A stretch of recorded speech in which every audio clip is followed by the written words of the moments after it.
Hello les filles, aujourd'hui on va parler d'un sujet qui pique un petit peu, c'est l'argent dans le couple. Je sais que c'est un sujet qui divise, qui crée des disputes entre vous et qui parfois met aussi en lumière des déséquilibres qu'on préfère ignorer au fil du temps.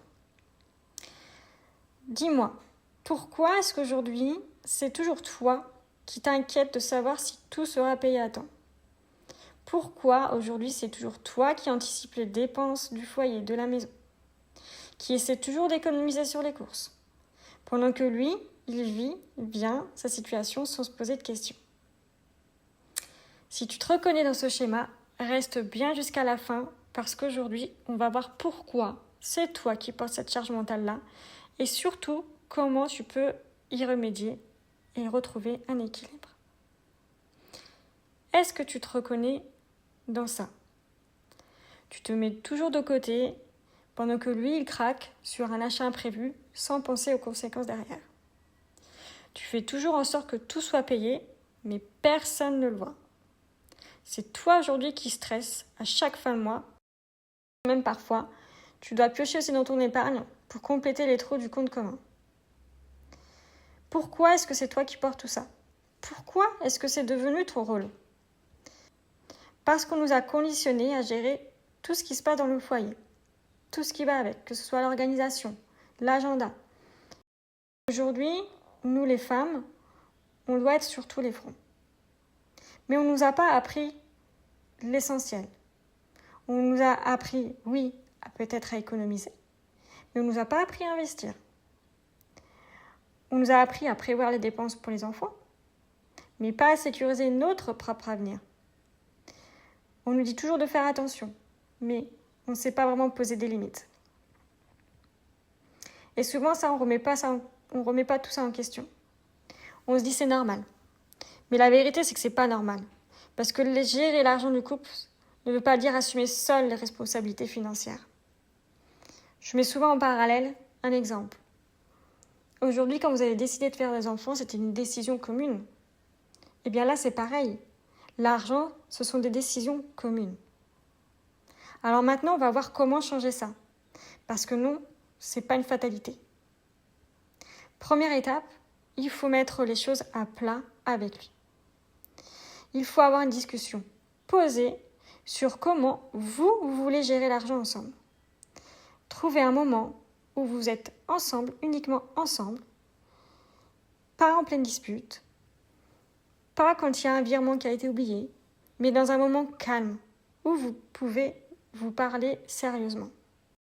Il faut que tu sois en force de dire ce que tu penses.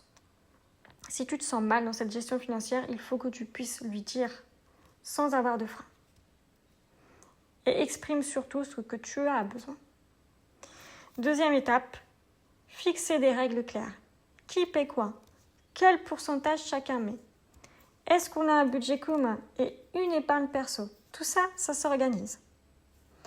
Troisième étape, lui montrer ce que tu fais et ce que ça vaut. Souvent, les hommes ont tendance à ne pas réaliser ce que les femmes font quand elles vont, par exemple, réduire leur temps de travail pour s'occuper des enfants.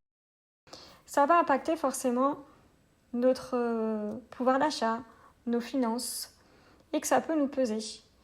Il faut qu'ils comprennent qu'aujourd'hui, si toi tu as décidé par exemple de faire un 80%, c'est oui certes pour que tu sois avec tes enfants, mais derrière lui, ça lui permet aussi de pouvoir s'enrichir.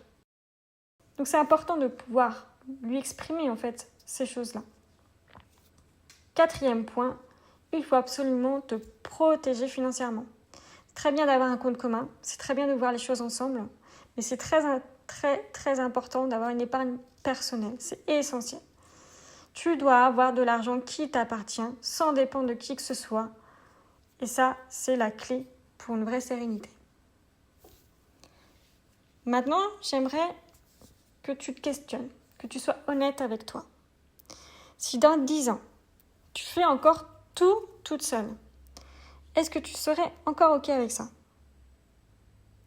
Parce que ce que tu acceptes aujourd'hui, c'est ce qui définit ce que tu vivras demain.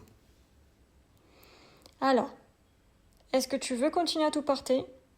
Ou est-ce que tu penses qu'il serait temps de remettre un vrai équilibre au cœur de tes finances dans ton couple ? Très simple. aujourd'hui, je vais te mettre au défi de faire quelque chose. Un petit test. Ouvre ton appli bancaire et regarde combien d'argent t'appartient vraiment. Pas celui du ménage, pas celui mis en commun. Celui que tu peux utiliser toi librement, sans demander, sans justifier. Si ce chiffre est bas, alors c'est peut-être le moment de remettre les choses à plat. Parce que gérer l'argent en couple, ce n'est pas juste équilibrer un budget. C'est s'assurer que chacun y trouve son compte, sans pression, sans stress et surtout sans se sacrifier.